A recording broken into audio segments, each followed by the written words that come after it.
Good morning. I'm Bill Keller, editor of the Marshall Project. It's a nonprofit newsroom that does original reporting on the criminal justice system.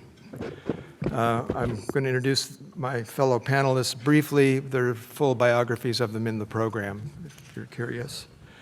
Sandra Susan Smith is a professor of sociology here at UC Berkeley, focusing on urban poverty and the front end of the criminal justice process. Ron Davis is former police chief of East Palo Alto, former director of the Department of Justice Office of Community-Oriented Policing Services. And Sonya Joseph is an activist and organizer in Brooklyn and Queens. And like me, one of the two people on the panel who have an excuse that we're a little jet-lagged.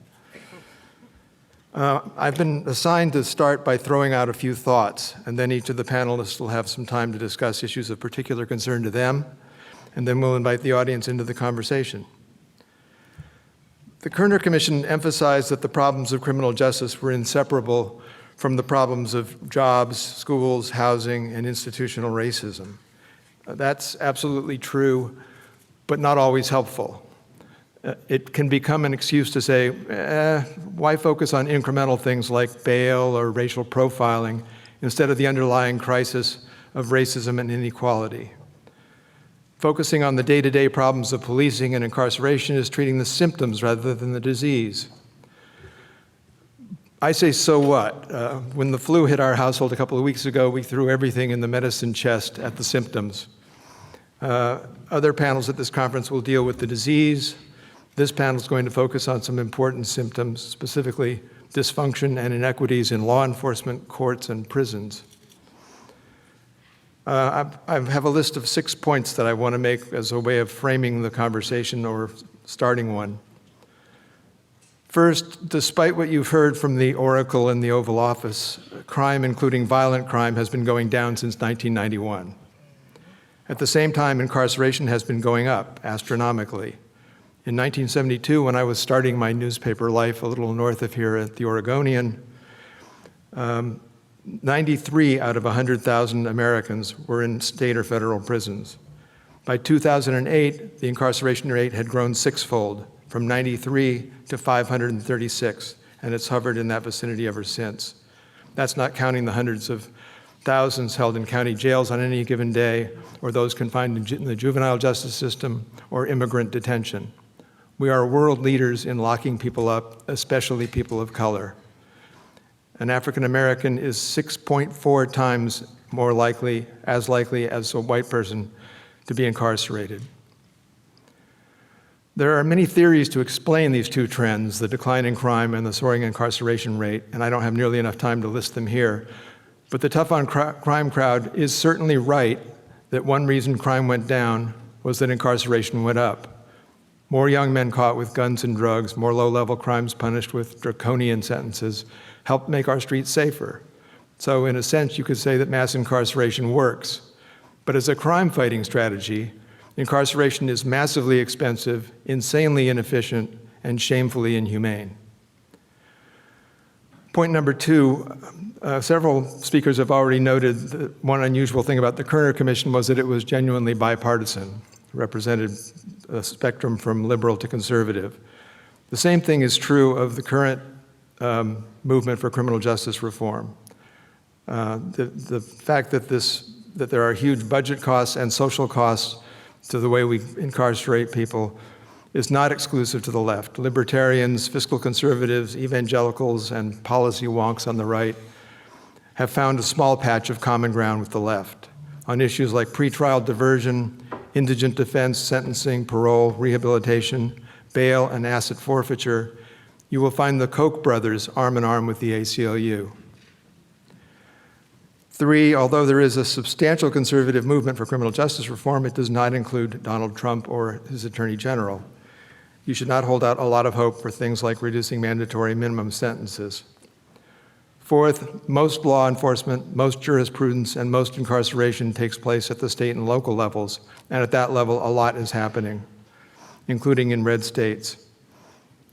5th, in talking about the estrangement of communities from their police, we tend to talk about what the Kerner Commission report phrased as garrison states or occupation. But we sometimes overlook the fact that communities of color are both over-policed and under-policed. Polls in our troubled communities, both 50 years ago and more recently, find that Black Americans want more police, more crime solving, more safety. They just want it to come with respect. And my sixth point, I'm constantly amazed at the myriad ways in which our criminal justice system reinforces the division of America by race and class.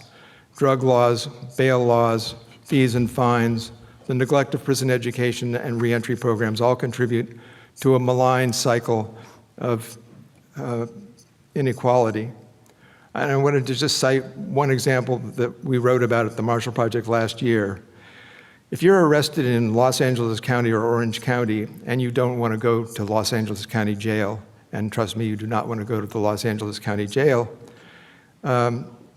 you can buy your way into a nicer jail. You can pay to stay at the Beverly Hills Jail or the Seal Beach Jail.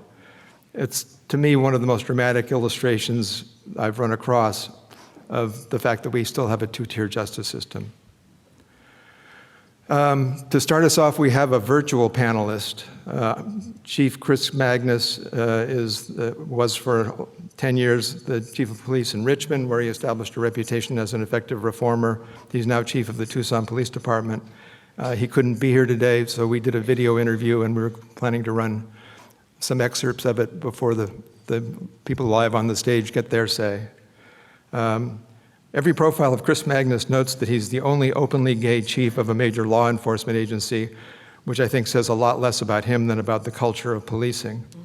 We ready to screen the excerpts?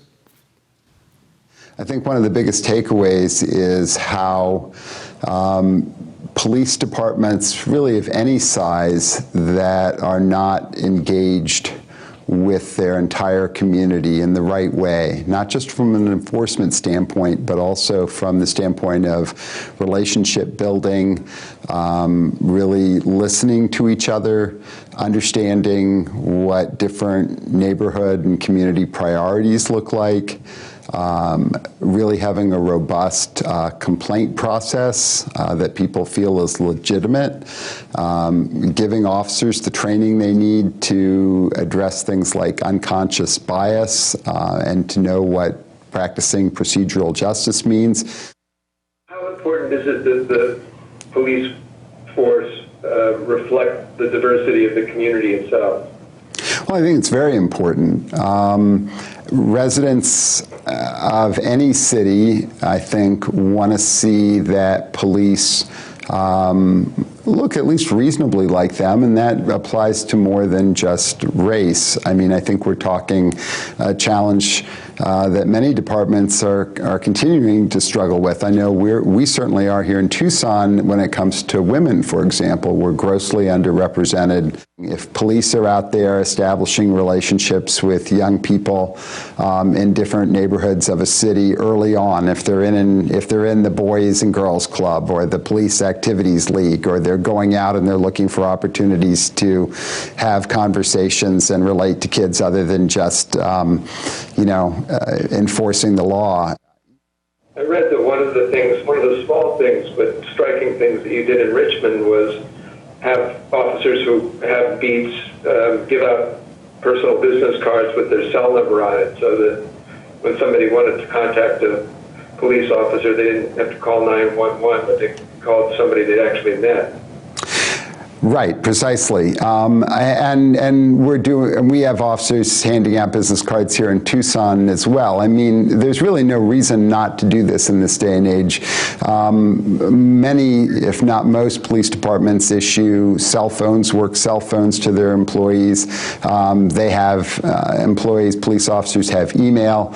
There's absolutely no reason why cops shouldn't be sharing that with the community as a way to connect on, if your home's being broken into, or you have, you're in an emergency situation, domestic violence or something like that. The solution is not calling a police officer's voicemail or sending them an email. It is not only super helpful when it comes to addressing crime problems, problems, but it also really builds confidence in the police overall. And people become very protective of their officers. I mean, as chief, I've seen more than a few times where, you know, we had an officer assigned to a particular neighborhood, and at some point I made a decision either to promote them or transfer them. And, you know, I had people marching down to the department into my office, really upset at the prospect that I could be transferring their officer. I mean, they're that proprietary about it. Like, you cannot take our officer away. What I find frustrating is that most police departments are still driven by the 911 call machine. That, above all else, is the determining factor of what cops do and spend most of their time on a day-to-day basis. Supervisors are very rarely given the resources or the autonomy or the responsibility to help separate officers from that sort of 911 call-to-call-to-call approach, and to give them the opportunity, and frankly the expectation, that they work on other things as well that involve getting out of the car, talking to neighbors, building relationships. These things are not identified as a priority. It's almost even worse in this day and age where we're hiring millennials who you know, their idea of communication is sending a text message back and forth to each other. Many of them are not even comfortable engaging in a conversation. Has excessive use of force increased in the last couple of years, or is it just more visible because every bystander has a camera in his pocket? Well, it is certainly more visible. There's no question about that. Everybody has a camera, and there's CCTV, both on a public and private level. The likelihood that almost any interaction that the police have with community under any circumstances, the likelihood that that's going to be on video somewhere is very high. I actually think the use of force has actually improved because, in part, of the visibility that some of these cases have received. But look, the reality is there are always going to be circumstances in which police have to use force. And so then the question is, what are our takeaways? What can we learn from them? What is the role of other partners, such as folks in the mental health system, that need to be more involved? Because a lot of times police are dealing with some very difficult individuals who have a complicated set of problems going. A couple of years ago, you famously attended a rally protesting the outcome of the Michael Brown case in Ferguson, and held a sign saying Black Lives Matter, which did not please the rank and file particularly. How do you view that movement? Well, I'm saddened by folks who have sort of put this notion out there that there's this continuum, and that on one end of the continuum is Black Lives Matter, and on the other end of the continuum is Police Lives Matter. I think that's a really false narrative, and I don't think that benefits anyone. I'm really sorry when I see that, and I think that is a gross mischaracterization of certainly the work of people I've gotten to know who are involved in Black Lives Matter. When I held that sign in Richmond, I was simply expressing my support for something that I thought was self-evident. Black lives do matter, and I was the police chief in a community that had a very large and historically underserved black population. The African American community in Richmond, as in many other cities, felt very disconnected from the police for a very long time. And even after, I was there for 10 years, but even 10 years into my experience there, I was not naive enough to think that there weren't still members of the black and brown community who felt very far apart from police. It's going to take time. Changing culture, even continuing the reforms that have already been in place, is not easy. And there are a lot of cities where, again, elected leadership or community just has no tolerance for the time that it takes, are very unforgiving for mistakes that inevitably happen when you take risks, who react, I think, in a very disappointing way when at the first sign of things becoming a little shaky, perhaps, the union decides they don't have confidence in the chief and decide they're going to do their own power play to push them out. There are plenty of cities where, elected leadership just does not create an environment that allows some of these, I think, really good leaders to be successful. And that's sad to me because the tenure of police chiefs is getting increasingly shorter. I've seen now it's down as low as 2 to 3 to 4 years. That's terrible, and you can't accomplish anything long lasting in that period of time. I mean, you're going to have some victories, of course, but really the important kinds of change takes longer than that.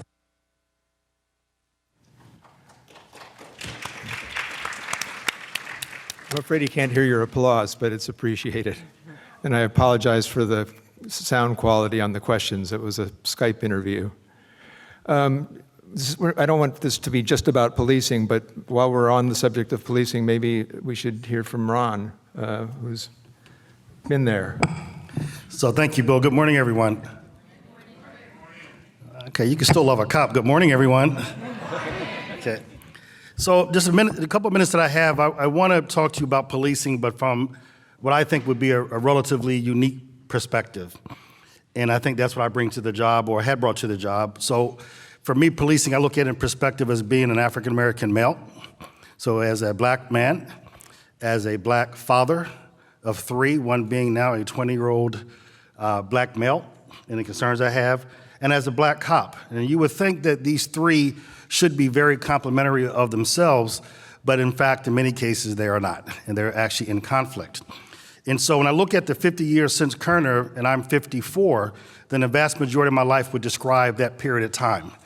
And so when I got hired in 1985 in the Oakland Academy, I remember the first day sitting in the academy, looking around, wondering who my classmates were, and noticing that, one, it was not very diverse, although there were 3 or 4 people that looked like me that were in the room, and thinking that, okay, times have changed. So because of the struggles of those before me, because of civil rights activism and activists, and because of affirmative action, I'm now sitting in his room where the systems before that had really made sure that I didn't. But then I had a deputy chief walk in, and he made a comment. I didn't know how to take this comment. He looked around and said, some of you in this room simply because of affirmative action. And so my bubble burst right there at the time. But then he said a second part, which was, now that you're here, the only thing that should drive your success is how good you're going to be and what you're going to provide. So to this day, I don't know if he was trying to be positive, if he was trying to be negative, right? So I chose to take it in a very positive light. And so that to me showed that there was some progress. And when I left as a police chief, I started seeing academies, 30 years later, that were much more reflective of the community. Then I was honored to be appointed by President Obama to serve as the COPS director and the later director of his task force on 21st century policing. And I'm thinking, I'm the first black director of this office, serving the first black attorney general of the office, working for the first black president and administration. That's progress. But in that capacity, I then got dispatched to, well, that progress was short-lived, because I got dispatched to Ferguson, Baltimore, Standing Rock, and a few other places ranging from St. Anthony, following all these controversial shootings. And it came to me is that there has been progress from a policing point of view, but a lot of it is individual. Other individuals have been able to cross a few barriers. We have some successes we can point to.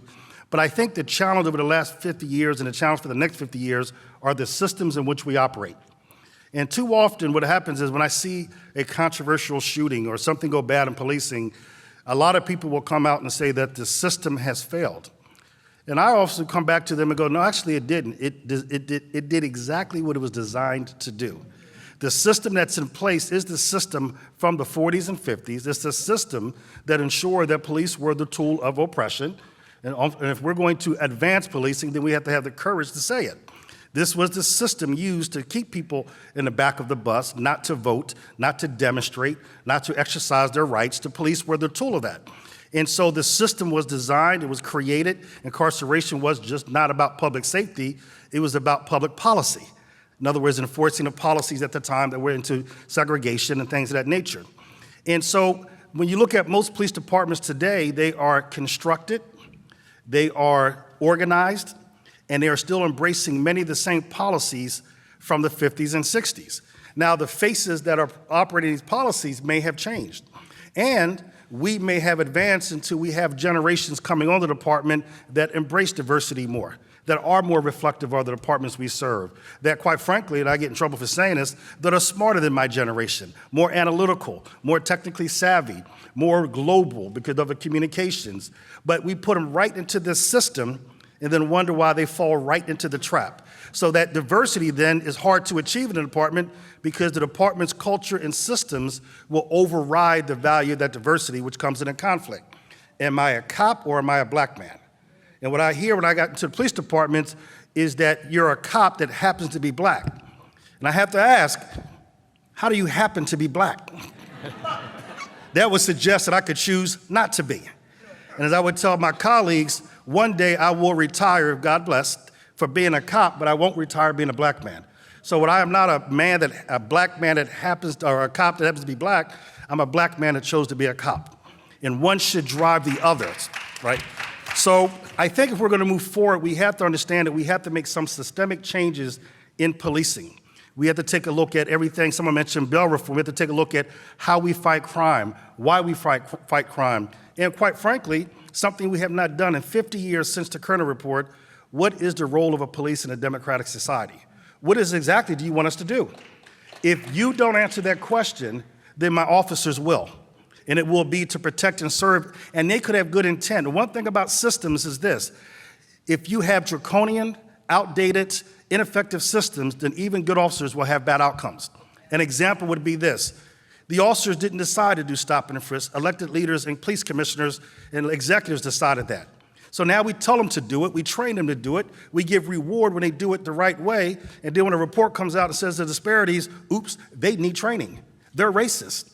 And in many cases, you're gonna have a few always that are bad, but this is what's creating this we versus them, because the officers are following the systems that we've created, that we're really embracing. So I think when we look at Kerner, we need to really look at why this is still happening. And when I went to Ferguson, I went to Baltimore, the same conditions outlined in the report were the conditions that created this civil disorder. It's like anything else. The incident that sparks the riot is rarely the incident that caused it. You're talking about generations of not addressing a large issue, social economic disparities, inequities, and every system that people are operating in. That creates it to when people finally get fed up. In Ferguson, when I went to Ferguson to try to convince law enforcement at that time for the Obama administration that pointing a .50 caliber weapon at demonstrators is not responding to civil disorder, one thing that the community made crystal clear: the incident that sparked for them would cause all the demonstrations which turned into riots was not the shooting itself. Do you know what it was? It was leaving that young black man on that ground for 4 hours like he was nothing but a piece of meat. That was the spark, that was the one that broke the camel's back to say, after years of being denied everything, now all we're worth is to be sitting on the concrete, not even covered up, almost like it was like roadkill, a deer or something. That drove the community crazy. As we move forward in policing, I think we can accept a couple things as I close. I am extremely proud to have spent 30 years in policing. I think there's no more noble profession, and I think the vast majority of my colleagues want to and are trying to do the right thing. I don't think there is, and I agree with Chris, who I've known for years, the Chief Magnus, this notion that Black Lives Matter somehow anti-police is nonsense. To me, when I heard Black Lives Matter, I saw the silent two. Black Lives Matter too, because we know lives matter, but Black lives need to make that statement very loud and clear, because all evidence will be to the contrary. And so to clarify that, I don't know how that can be against public safety. When I hear my colleagues say that, I think that's very problematic. SNCC was called a anti-cop thing. SLSC was called that. History has taught us every group that has advanced for rights has been deemed to be anti-police. Don't believe it. I think you're more supportive of police than sometimes we give you credit. So I look forward to the discussion. I think if we look at this idea of policing, we look at the systems, we support the officers, we hold them accountable, we lift them up, but we also remind them they're here to serve you. You're not here to serve us. So thank you very much. Look forward to discussion. Thanks, Ron.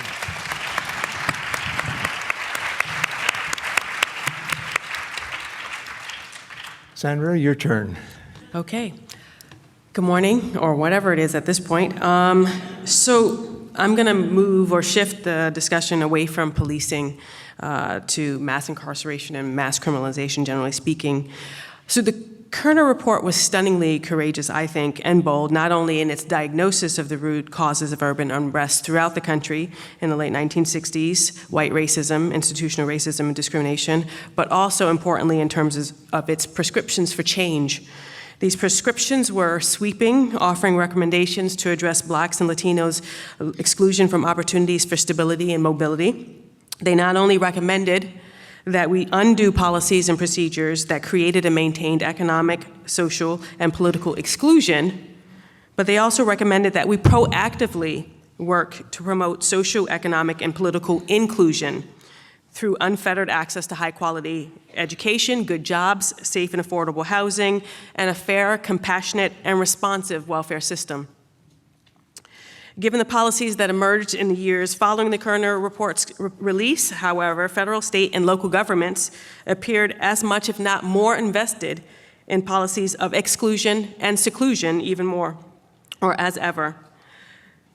The stunning expansion of the penal state, both in budget and personnel, is perhaps only rivaled by the significant declines in investments in public education, public housing, and public assistance. In effect, one might say that in response to the Kerner Commission's recommendations to dismantle institutions of racial domination, American society responded by empowering a new one to serve in that role. And as evidence of this, between 1980 and 1997, criminal justice budgets grew from roughly 35 million each year to almost billion to almost 140 billion, an almost 400% increase in a 17-year period. Personnel also skyrocketed. Indeed, by 1998, corrections could have been the third largest employer in the US, behind Manpower Incorporated and Walmart, in terms of the number of employees. Meanwhile, investments in public housing are reported to have declined from 27 billion to about 1.6 billion 10 years later in 1990. So massively expanding investments in the penal state corresponded with a cultural shift in ideas about punishment as well. Rehabilitation was traded for retribution, an eye for an eye justice, and with retribution came determinate sentencing, truth in sentencing, mandatory minimums, and 3 strikes and you're out. These had the intended effect. They increased the likelihood of incarceration with arrest and conviction, and they led to longer sentences of confinement, especially for those who were prosecuted for drug crimes.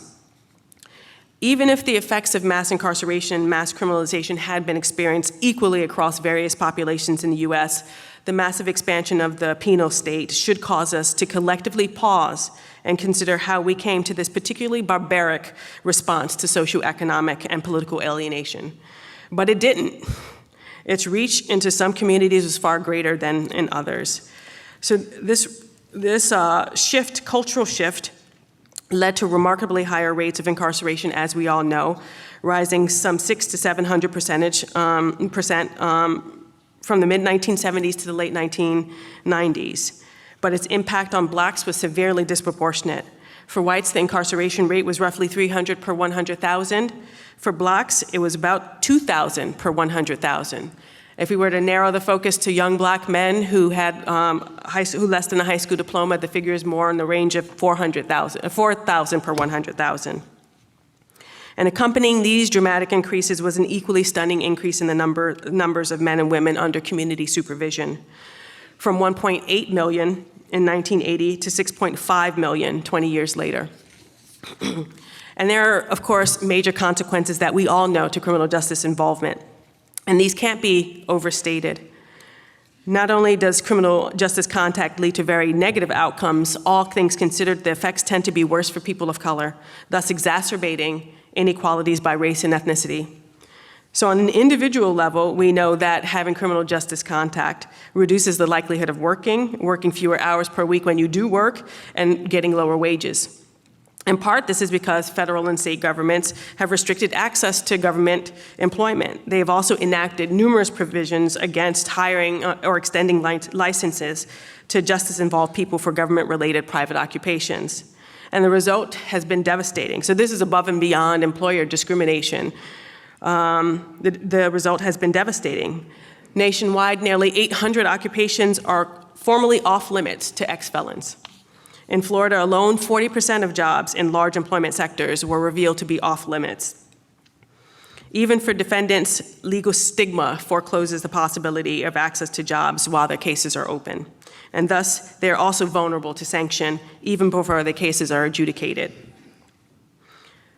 And then you have the crushing debt that comes from criminal justice involvement. And this is not only for the individuals who get caught up, but for their families who have to bear the burden. If left unpaid, these can lead to more jail time, a loss of voting rights, loss of driver's license, which also helps to get to jobs and be able to maintain oneself. It leads to negative credit. The list goes on, but it all leads in one direction, and that is to further social, economic, and political exclusion. Importantly, these consequences increase the likelihood of system avoidance altogether. Those who have been stopped by police, who've been arrested, convicted, incarcerated, are less likely to interact with surveilling institutions. Any institution that takes record of you being there are institutions that you then avoid. Of course, these are the institutions that also provide access to whatever opportunities might be available for upward mobility.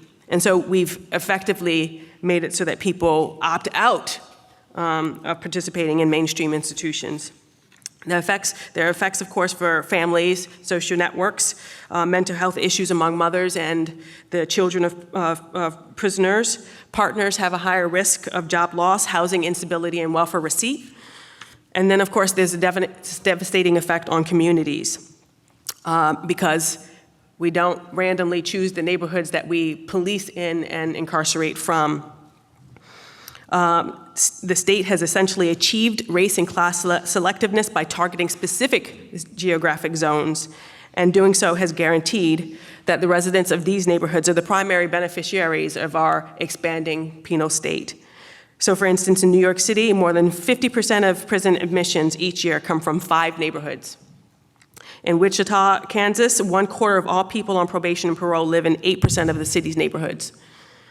In Pennsylvania, taxpayers spend over $40 million to imprison residents in a single zip code. Surely that zip code is also beset with a host of other, or cluster of other social and economic ills. What do you think would happen if we were to take those $40 million and invest in educating, employing, housing, and feeding those residents instead? So from these consequences, we can see clearly how the criminal justice system contributes to the reproduction of racial and ethnic and class inequalities. But the penal state also helps to obscure the very inequalities it feeds by masking just how large the gaps have become between blacks and whites. I'll make this one point before I give up the mic. We believe that major progress has been made towards racial inequality, and there has been progress. But closing gaps haven't been anywhere near as large as we had imagined. So if we take, for instance, closing gaps in wages between blacks and whites, we imagine that to have been significant over the past generation. However, if we adjust for the labor inactivity of folks who are placed behind bars, who are not counted in those statistics, and put those people back into the statistics the way they rightfully should be, what we learn is that wages are far lower among blacks than we had imagined, meaning that the gap between whites and blacks is even greater than we had estimated. About 2/3 of the improvement we thought we made can be explained by the fact that we warehouse people and then don't count them in these statistics. So the gap is much larger. We're under a collective illusion that we've made much more progress than we have. I do have more to say, but I'll try to figure out ways to get it in during the Q&A so that I can pass it on to my... Sneak it in later. Thank you.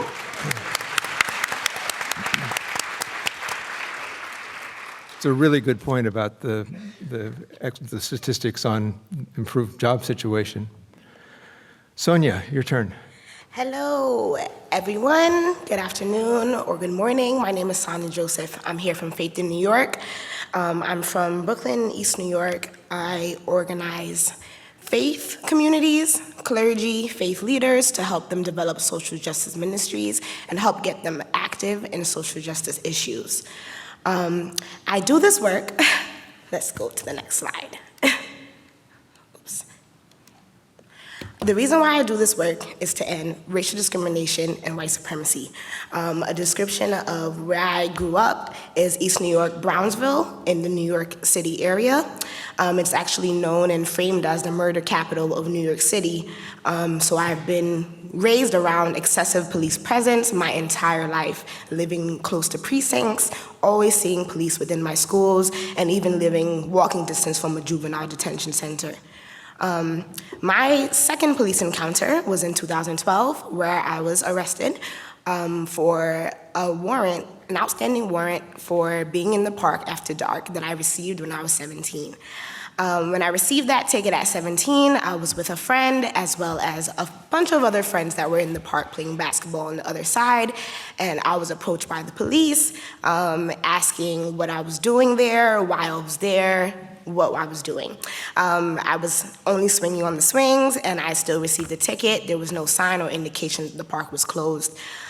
So we're moving in 3 to 4 years later, 2012, I'm pulled over by the police, and they run my ID, and they take me in for a warrant. I had no rights read to me. I also was not told why I was being arrested up until the 12th hour that I was in bookings, and I was told that it was because of a DUI. When I seen the judge, they told me I was actually there for an outstanding warrant, and they said it won't be on my record, and I'm free to go. It was a very dehumanizing and a powerless experience, but I actually happened to be in there surrounded by a spectrum of Black and Latinx women who have had experience with the criminal justice system and provided support with their stories, wisdoms, and strengths and solidarity, and kept me from breaking down as a young woman. I believe I was 20 at the time. This experience just solidifies the fact that being a model citizen, a graduate, and adorned with degrees, and simply knowing your rights does not afford you any protection from the police as a Black woman in America. Okay. Now I'd like to give you guys a little brief context of why policing and criminal justice reform is such a prevalent issue in New York City. NYPD is infamous for their targeting of Black and brown communities. Black people who actually make up of 25% of New York City's population represent 60% of those murdered by the police. 40% of New Yorkers are also non-Hispanic, whites, or Asians, yet these groups represent only 9% of those murdered. Black males aged 15 to 29 who represent less than 3% of the city's population represent 33% of those murdered. In Brownsville alone, there's a population of 86,000. New York City has invested over $40 million a year in incarcerating people from Brownsville alone. Between 2003 and 2011, the 73rd and 75th precincts of East New York and Brownsville have conducted over 408,000 stops, and total in the city, it was 600,000. So 400,000 of those stops were in Brownsville and East New York only. The Kerner Commission's recommendation for more militarized police is truly not an option. The New York City is a prime example of a garrison state. We have a militarized police presence within our schools and with every facet of our lives. Here's a little picture of 1999 to 2014 police murders. These are the people who have died at the NYPD hands. Some of the most prominent names are Ramarley Graham, who was 18, Kimani Gray, who was 16, and he actually attended school with my current roommate, Eric Garner, who was 48, and Akai Gurley, who was 28 in Brooklyn, New York. So as a community organizer, I'm super solution-oriented, so I want to talk about ways that, as a community, we can all work to address these issues.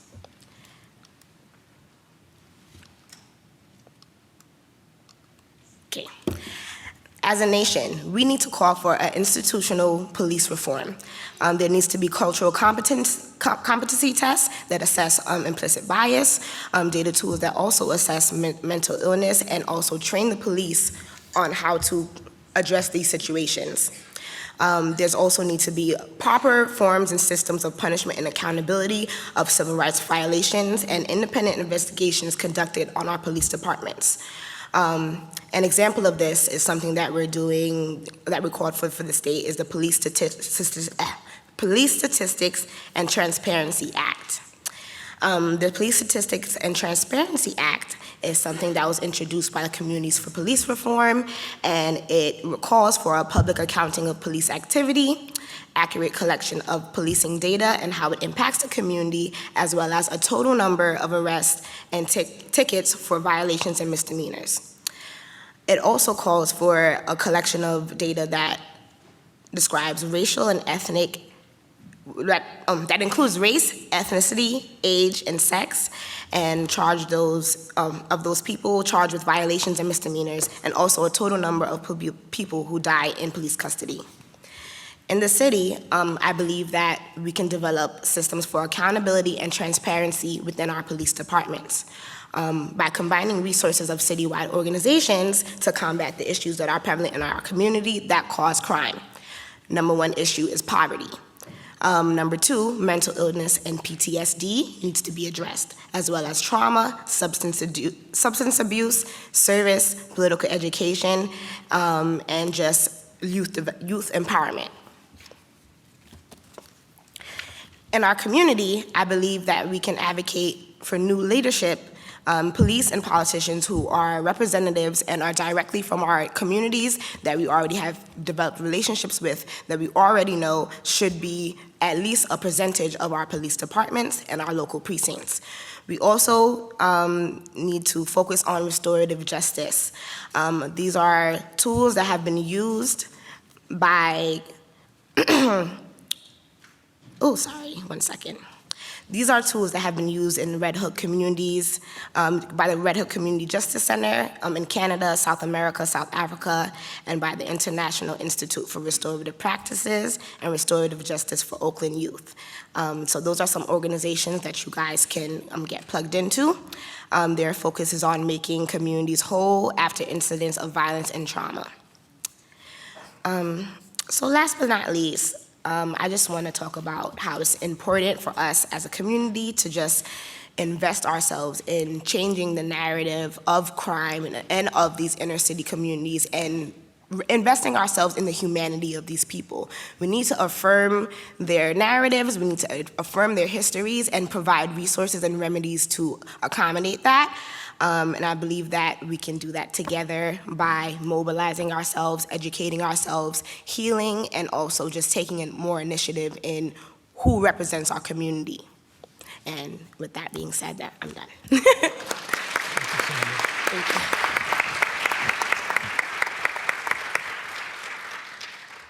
We're going to take the opportunity to let you guys ask some questions on this whole range of subjects. While you're gathering at the microphones here, and we're still connected with Baltimore, I'll ask one question for the panel from me. I get asked all the time how a news organization that covers criminal justice decides what to write about. There's so much dysfunction from policing through courts and prosecutions, through jails and prisons, through reentry problems. How do you decide what to write about? And I think I'd like to reframe that as a question for each of you. Activists come to you and say, I've got a little bit of energy, a little free time, maybe some money. Where should I put my resources that can make an appreciable difference? If you don't mind, Bill, I'm going to start with that. As a former police chief, it was the hardest thing to do is to get news to cover the stories that are important to me as a chief. The kind of systematic changes that I'm making, the kind of engagement with the community. And unfortunately, too often, if it bleeds, it leads. And if your response to violence is more aggressive and the numbers of arrests become a more intriguing stat than how many people you prevented. So when you get to the department, I think the media can help shape this narrative, right? So the narrative being that we are looking at historic lows. that in 2014, during the Obama administration, was the first year that we saw crime reductions and reductions in incarceration. That law enforcement is pushing against a lot of the policies that we're talking about. And I think you facilitated a discussion when I was in DC with the president, with the law enforcement leaders to reduce crime and incarceration, so that you guys need to know that there's a lot of chiefs like me that are pushing policies that invest in reentry, that build neighborhood and community efficacy, and we believe that incarceration is expensive and effective and causes the kind of harm that we don't want to see. And it's not, this is not becoming just an isolated view, but it helps if you guys, if you like the Marshall Project, you've done some great pieces, can help communities understand the narrative and stop them from believing the notion that they have to pick between public safety and civil rights, that somehow demanding civil rights is unsafe versus one is the requisite of the other. And I think I can say that as a police chief, community activists can say that, academics can say that, but if the media can cover that and put real meaning to it, it would be a lot. Sandra? I think my response would be to think bigger. Granted that, you know, there are constraints in terms of resources, but I take seriously this idea that we have to make communities whole. After 2 or more generations of systematically depriving people of rights, warehousing them, cutting off access to all manner of opportunities and resources. I think it's not just enough to say we're going to stop policing in this way. I don't think it's enough to say that we're going to cap long sentences and we're going to enhance good time provisions, the kinds of things that we associate with criminal justice reform. I think that those are important, but it's hardly where we need to stop. To me, that's the beginning of the conversation. What do you do after 1 to 2 generations of completely excluding and oppressing various communities across the country? And we could easily identify them, right? There are 5 neighborhoods in New York I could tell you about, one that Sonya lives in. So in my way of thinking, we also need to think about reparations for those very communities. For the last 2 generations, we have essentially not just demoralized, oppressed, dominated, right? And to me, that means not only do you make the individuals whole that you have put through the system that you now understand to be unjust, but you have to deal with the fact that what you did to them affects their children, affects their parents, affects their family, other community members. So it means that you have to affect what's happening in the whole community. And I think that that means investing in ways that go well above just changing laws so that we stop harassing people and stop treating them unfairly. It means devoting extra resources. It is about reparations. And until we have that conversation, I'm actually not very sanguine about where this will go, because that's what I think these communities deserve. Sonya, where are you going to put your effort? I'm with Sandra. All right. You get credit for the shortest answer of the day, too. We'll take a question from here, and then we'll take one from Baltimore if they're still with us. Before I forget to mention it, I wrote a commentary that the Berkeley Daily Planet courageously printed called The Karmic Justice of Lavelle Mixon's Act. And for a Black publication, the title was more direct, Karmic Justice, 4 Killed Cops. And my name is Joseph Anderson. You can Google that online. I'll read one sentence before I forget from that commentary. The good Negroes will, at best, once again call for some kind of touchy-feely police, quote, sensitivity training, unquote, and, quote, dialogue, unquote, but never for the best training, quick, effective prosecutions, sound convictions, and serious criminal sentences against rogue and killer cops. I think one thing we have to remember here, in a lot of PR that we generally hear from the police, is that the police are not in America to improve Black lives. In NWA's famous song, F the Police, there was one line, Black police showing out for the white cops.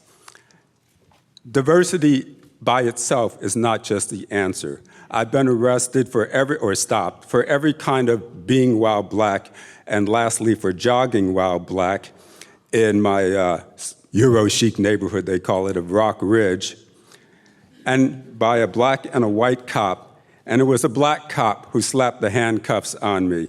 And very disappointingly, they couldn't find me in any criminal database, so they had to let me go. In apartheid South Africa, there was some whites said, but there are some good whites in apartheid South Africa. And a conscious white in apartheid South Africa said, and this is true about the police, the point is not whether there are some good whites or some bad whites. And the point is not whether there's some good police or bad police, but the point is that you can be any kind of cop you want to be. I have two questions about this. Someone said, and it's often said, black police want more cops. All the black guys I know are afraid when they see too many cops around them. I think this is a lack of vision. The Black Panther Party had a 40th or 50th commemoration celebration in Lil Bobby Hutton Park in West Oakland all day, and there wasn't a cop in sight, and there was no violence in sight either. It was a gorgeous day. So I'd like to ask you about this lack of vision and wanting more cops, and I'd like to ask all of you about this thing about not addressing the disease, just going for sensitivity training and dialogue instead of concrete changes, including obliterating the police so-called Bill of Rights. Why do they need a greater Bill of Rights than the rest of us have? Okay, we'll take a question from Baltimore as well, and then we'll see if we can get some answers. You know what? Just take another short question from there while we're collecting questions here. A short one? I have a question. 2 years before the Kerner Commission in 1968, there was a riot in San Francisco, the Compton's riot, where the transgender women of color, drag queens, and sex workers rioted because the San Francisco Police Department were abusing them and mistreating them in horrific ways. Recently in San Francisco, we had this texting incident where police officers were using N-words and every other kind of word to defame the LGBT and the people of color in San Francisco. A year ago, San Francisco established reparations, like Sandra and I believe Sonya was talking about.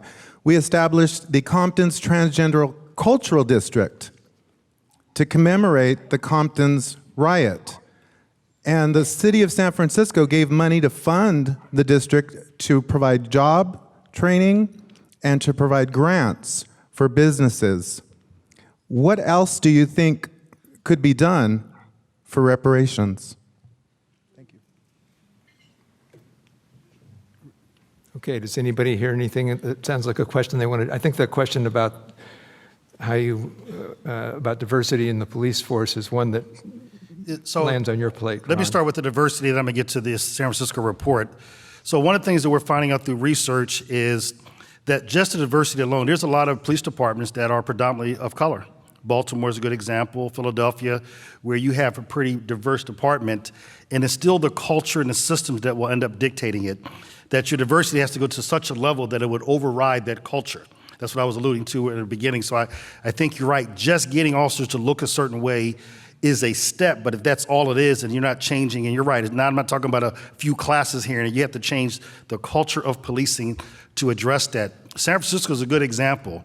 When I was in administration, if you recall, my office came to San Francisco and did about a one-year assessment of the department outlining about 270-something recommendations. And it was the Obama administration way of saying, we know how to do the systemic changes. We can do it through a forced court or consent decree process, and I've done some of those with the Department of Justice, or departments that have strong community structure can do it by having an objective review and recommendations. However, the challenge is that when the administration left, all of these programs have been literally ended. So they stopped the assessment of San Francisco, which one of it was is that you need to regularly go inside those computer systems and audit for keywords like the N-word, the F-word, and a few others that would talk about people of LGBTQ community, African-American community, and others to make sure that officers are not just talkiness. And some of the conversations would suggest a culture of being very comfortable in using the N-word on duty through a computer system that you think should be audited. So I think to get to the point of diversity, we should always seek to have diversity. We should work on the operational systems to make sure, to what the gentleman said, that it's just not superficial changes, that you're changing hiring, recruitment, internal investigations. You're looking at not just cultural sensitivity, but cultural competency and how that affects your policies, right? Prosecution, I just joined a group, I left from New York yesterday, looking at that John J. Collins, the role that prosecutors play in police accountability for officer-involved shootings. And even beyond that, prosecution is one angle. The question I ask as the chief is one, so that you know the law regarding use of force is a floor. I don't shoot for the floor. In other words, I don't go to an attorney saying, please give me the service just enough not to get disbarred, or ask my doctor not to be malpractice. I want the excellence.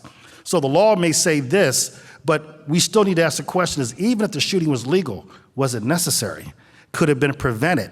So that you're encouraging that the idea would be is to reduce all uses of force, not just excessive force. But you're right, that means you gotta hold officers accountable for illegal shootings, and you gotta hold them accountable for the kind of activities where they create exigency, where they could have been prevented, where there was misjudgment, so that even if the DA doesn't charge, I can still look at you saying, but you had poor judgment, you stopped the person for no reason, and your service is no longer needed in this police department. So I think you hit a lot of areas that need to be addressed that I think can help, but I agree with my colleague, that still is just changing where you're at today, and you still got to deal with a whole bunch of other issues. So I would, the list is so long. Jobs for all, right? Guaranteed jobs program. Anyone who wants it at a living wage that provides benefits, healthcare, et cetera. Frankly, I think we all should have that, but I'm happy to start with these communities that we have excluded from real opportunities. A basic income is another thing that I think that we should actually provide universally, but that it should be topped up for folks who come from communities that have been disadvantaged in this way. I think we should do a kind of Harlem Children's Zone type investment in education, starting from the point at which a woman is pregnant until the point at which that child graduates from college. And then being able to go to college should be free. Let's start there. You have something you want to add, Sonya? Okay. Do we have more questions in Baltimore? Yeah, we have 2 short questions. Okay, good for you. I know how to do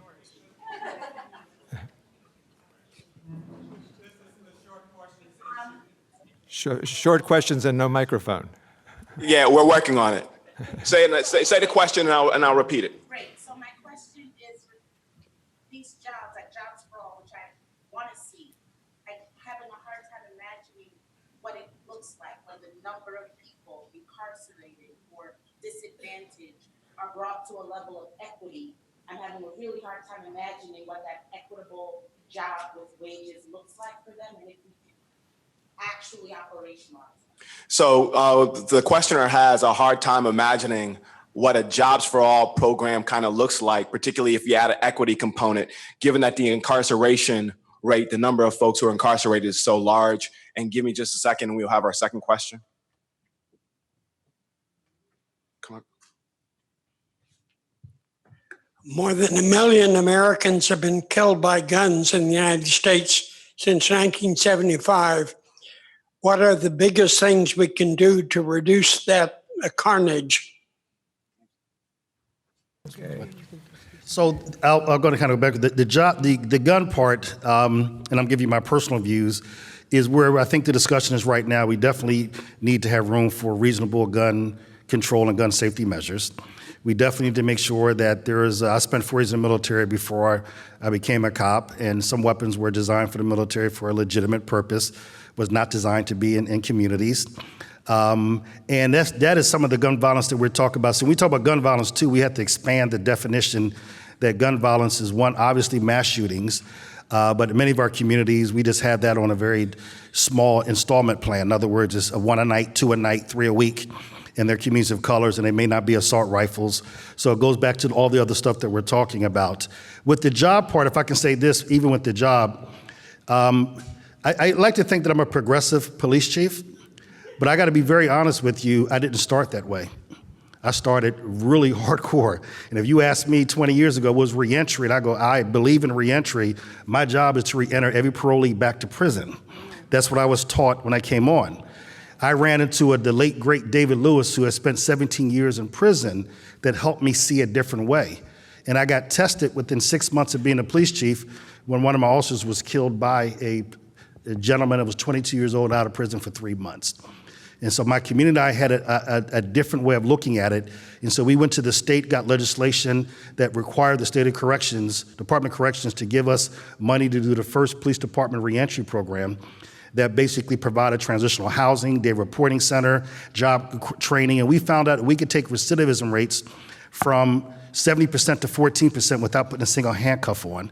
That we then provided things like ban the box in East Palo Alto, where your record doesn't become relevant or doesn't show up until it's actually relevant, because people will be biased by just the fact that you said you've been incarcerated. So a job is one of the greatest. An education is probably number one.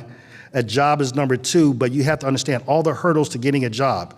If you're in a prison and they take your driver's license and you come out, you can't get a job, then you don't pay your child support, you're already right back into prison within 6 months, which means you were determined to be reoffending literally the day you got out, despite your best efforts. And so I think this job thing, if I can ask my colleague, I think that is so important, because 30 years as a police chief, you showed me somebody that has a job, that is educated, and I show you somebody that doesn't come into the criminal justice system, regardless of whether their job is paying $100,000 or providing them the basic needs to provide for their family.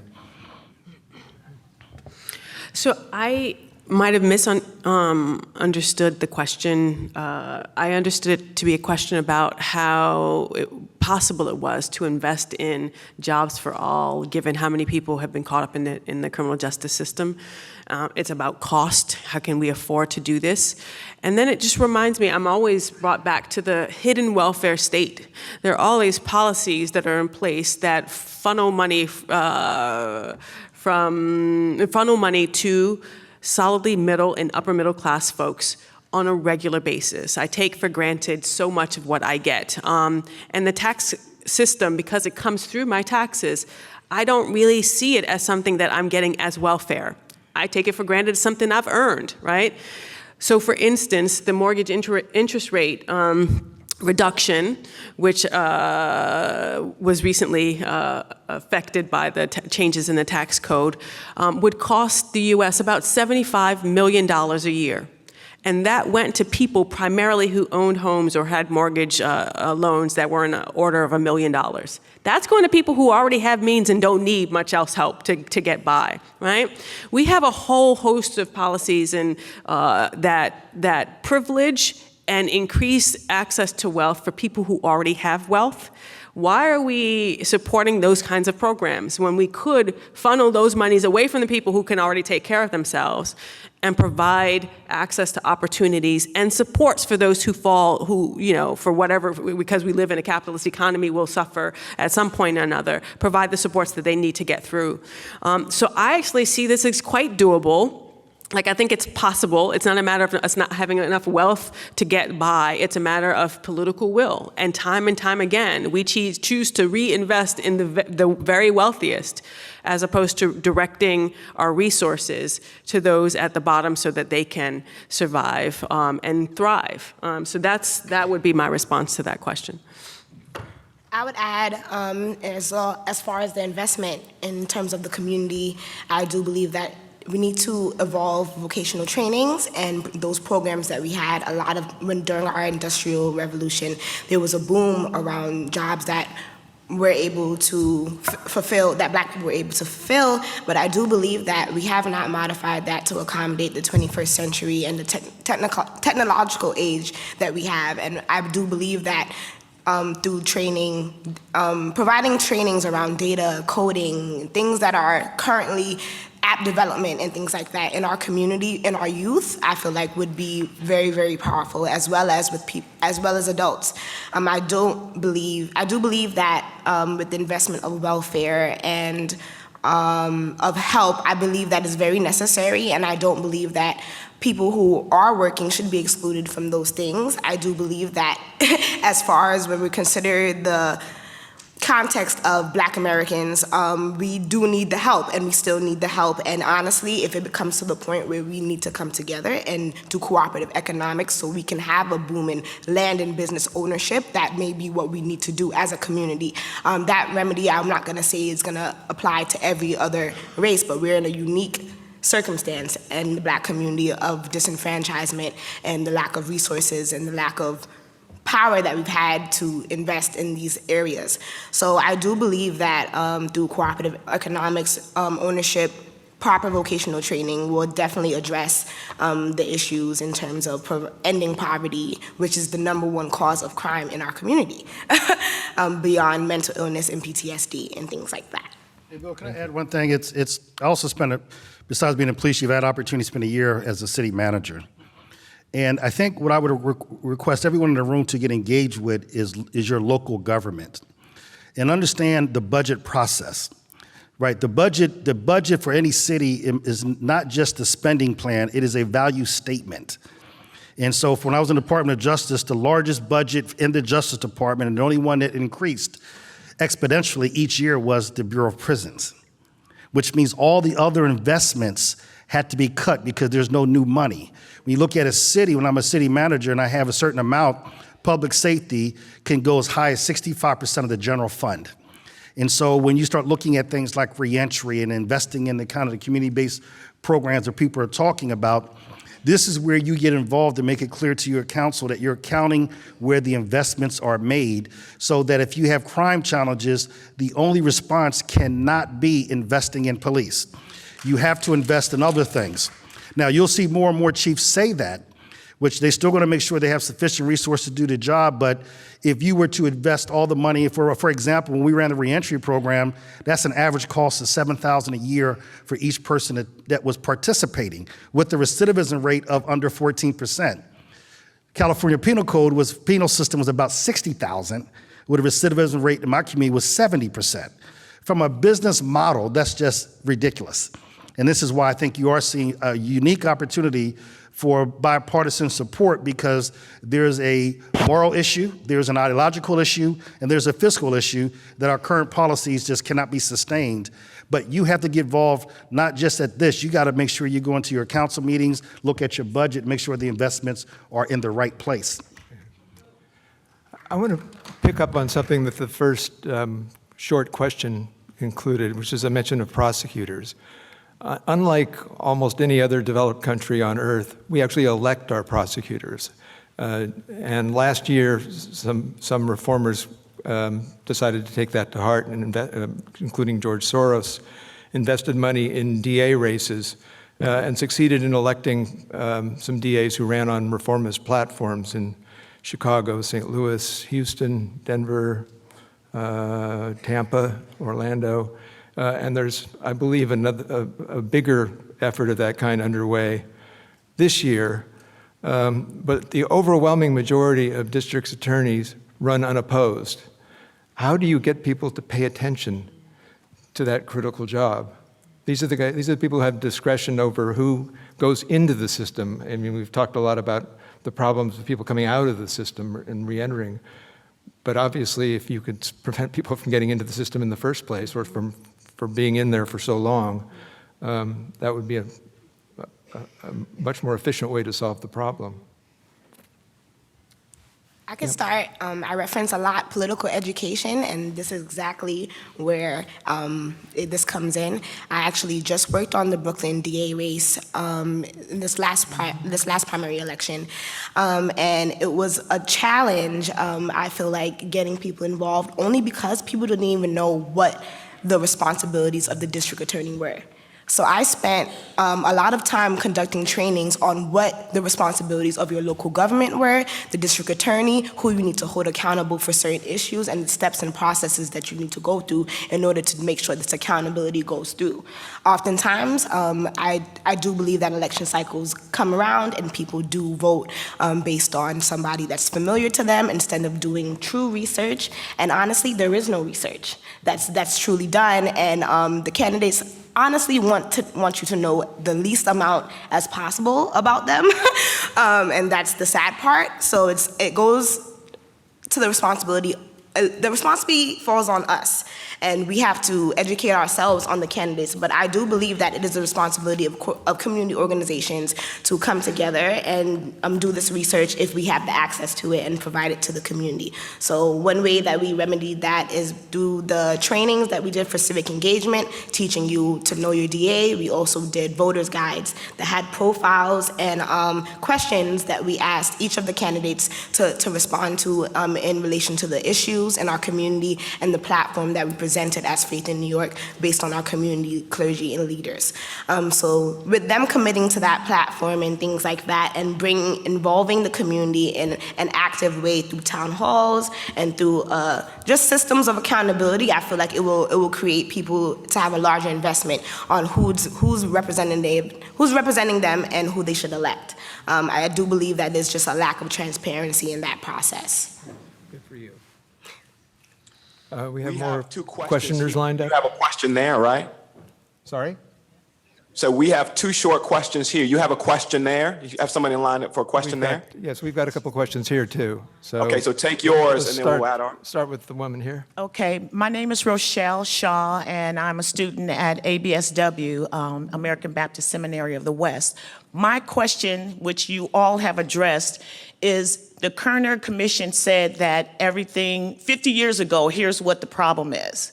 But 50 years from now, knowing what we know and the data that we have, what can I do or these other educated people here with jobs to keep our children out of prison? What can I do as an individual? What can my family do as an individual to not only help my grandchildren and my grandsons that will live in this world 50 years from now to try to prevent this systemic issue from continuing throughout my lifetime and theirs? So what can we do other than quote statistics? What can I do? What can you do? What can these other educated people do? From this mic over here. Yeah, how's it going? Promise this is a short one. Thank you so much for the discussion. I'm really thinking about Mr. Davis's initial acknowledgement of the historic function of police as a tool of control, as a tool of the maintenance of maintaining white supremacy. And so I'm really interested in kind of moving beyond the idea that we actually need police. I kind of want to hear from Sonya first. Like, do you have an idea, some ideas or even some models where we can think about functions of justice and kind of order in communities that do not require a carceral state, law enforcement systems, and violence against communities? I'd love to hear more about that, because I think we need to move beyond this tinkering around the edges within law enforcement. Thanks. Yes. Okay. Should I start? Yeah, go ahead, Sonya. Okay, so since it's a two-part question, I definitely suggest that community anti-violence programs need to be developed. I believe that there needs to be a focus on leveraging power and the expertise of community members to patrol their own neighborhoods. I do believe that police, and even in terms of politicians, have been the idea of the original is the fact that we can't maintain ourselves, we're uncivilized, that without law and order, that we will run rampant as animals. We all know that is not the case. I do believe that there's examples of this through the Audre Lorde Project, and they have a Safe Neighborhood campaign where they do community mediation and do preventative and proactive kind of systems, and also cure violence, as well as the community members who deter and de-escalate violence. Also in Brooklyn, we have this organization called Save Our Sons, who honestly, when there's things happening in the street, they'll do direct intervention, as well as another organization called Life Camp Inc. a source that you guys can use to find out more about community anti-violence programs and how they're structured and how to develop one in your community is justiceinpolicing.com. And those have the examples that I listed, as well as a way that you can be proactive in helping develop and create that system. Because I do believe that we do not need to call the police for every single issue that's happening, and we know that the police are not trained to handle every single issue that's happening. Sometimes we need to incorporate mental health professionals. Sometimes we need to incorporate people who have experience in psychology. Sometimes we need to incorporate people who formerly worked in education systems, who know how to discipline children and discipline youth.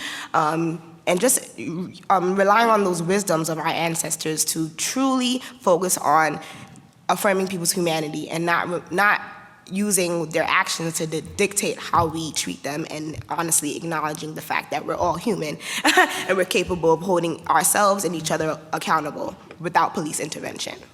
If I could add one thing, it's maybe a friendly amendment to that, is not so much the deconstruction of police as much as the reconstruction. And it goes to the question I think I posed at the beginning is, what is the role of the police in this democracy? And so we have allowed the police to be the default responders for things that we, at the political level and community level, have allowed to be defunded. So for example, the largest mental health institutions are county jails and state prisons. Because in the 80s and the 70s, we started defunding mental institutions and mental health services. And so I think the gentleman's right about the idea is let's not tinker around it. We should start identifying exactly what the police should be involved in. And most of your effective anti-violence programs are programs that involve the community reaching out to people that are exposed to violence, treating violence through a public health lens, and that you're disrupting this spread of this at-risk behavior, this exposure, and you're doing it with the services and the community, and that there are from time to time that some people, not anywhere near what's in the prison, need to go to jail. But that's not a big number. In most of our communities, we know who they are. We know, and you should even try to intervene with them first. So I think there's a way to get to the gentleman's point is that you need the police, but what role they should play in, you have to identify to what the young lady said about what can you do, is you gotta start having a stronger voice to understand what your police are engaged in. And so if you hear stop and frisk, I think someone mentioned on the slide broken windows. The theory of broken windows is very sound, which is you fix small things before they become big things. But if you're only going to respond to it by stopping everything that's small and enforcing it, then it's very damaging. To what my colleague said is, what you should look at is that community policing can only work when it's a subset of community-based governance. So if you want to go with a broken window, then send services in to fix it. Find out why it's broke to begin with, provide alternatives to people so that they don't break the window, educate our kids so that therefore you don't need all these citations. The police will not be the responder to that incident. But you can still embrace a broken windows theory. So I think it's a combination of the two speakers that you nailed it, is control what you want the police to do, train them for that role, but the community has to be the lead in fighting crime and violence in our communities. And then I'd like to go beyond the discussion about policing to talking about forms of punishment. I actually think that we need to decriminalize a lot of activities that we call crimes. I think we could eliminate a lot of contact with the criminal justice system by doing that. Eliminate pretrial detention, except for violent offenders, folks that we believe to be a real danger to society. I think we should incarcerate for only the most severe offenses. This is what other countries, much like us, do. They have incredibly low incarceration rates, and they have incredibly low recidivism rates. Their people go back out into the world and become integrated. Why are we doing things the way that we do? So except for the most severe offenses, I don't think we should be using jails and prisons. And then I think we should have shorter sentences. Again, this is what is typical in other countries. It's not quite clear to me why we don't do this. I think by enacting these kinds of reforms, we make a huge difference in terms of how the criminal justice system has been exacerbating racial inequalities. But I think my final comment would be that we should also take care.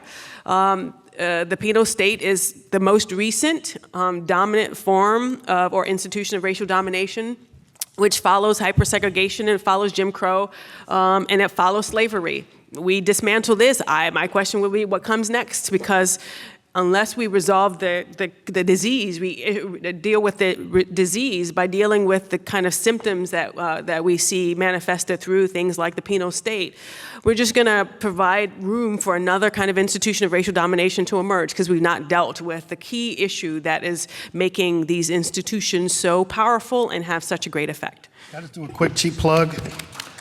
If you look in yesterday's Mercury News, I have an op-ed in there about cash bail reform. And take a look at it because that system, the bail reform that California is debating right now is one of the ways that people stay in prison based on wealth versus exposure or risk. And looking at pretrial, 65% of these jails are pretrial inmates, people that would never recidivate. They can resolve their cases way outside of jail. But now you basically made them unemployed, disconnected from their family, and you're almost ensuring recidivism. So just take a look at that op-ed and also know this is where you can weigh in because it's in the legislature right now, as far as the assembly bill, I want to say it's 10, to take a look at it, not to promote politics right now, but sorry. Just to reinforce Sandra's point and to stick up for New York, which has taken a certain amount of well-deserved abuse today.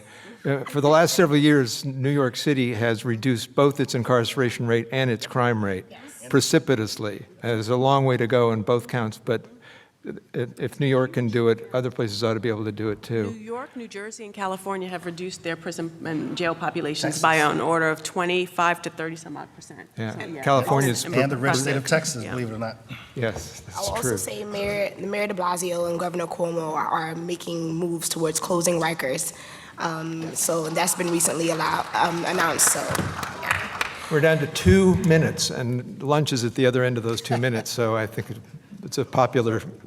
So we've got two quick questions. I'm going to make a quick comment, really, for Brother Keller.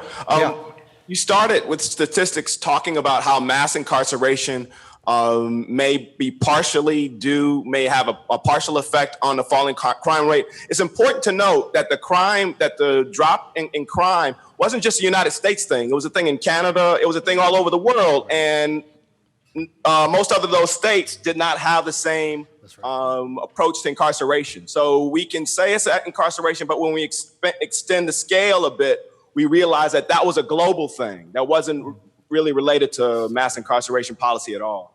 We'll take our questions really, really quickly. Yes, my name is Davida Davidson. I have a question. I wanted to extend on a comment that Ronald Davis made. And I have a question for you, Mr. Davis. I think it was Joe Biden who said, when you talked about budgets, I think it was Joe Biden who said, don't tell me what you value. Show me your budget and I'll tell you what you value. And when I talk about budgets and models, you lifted that up. And I have a question. And I'm wondering, has any research been done where we are drawing a parallel to mass incarceration and economic development? And what I mean by that is that Black and brown bodies are fueling economic development models in rural white cities, meaning they are building prisons as economic development models in rural white towns. They build a prison, then they build a hotel, then they build a Walmart may come into that town, right? And then they may build a restaurant or a fast food place where families can then eat.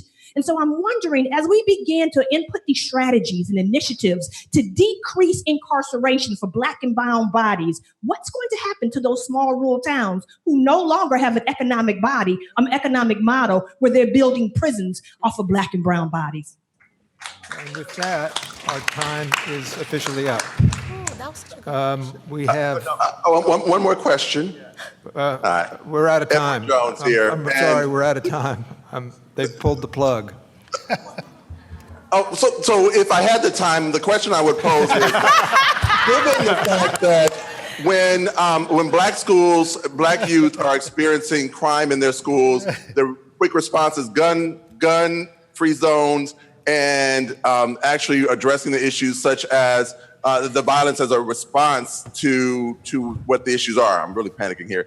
But given the fact that what we just witnessed in Florida, young people dying because of gun violence, the solution in the suburban schools is removing gun-free zones and giving teachers guns. How does that reconcile when we talk about an equitable and just society for all? That would have been a good question if you'd had time to ask it. Those last two were amazing. Let's give it up for our great panel.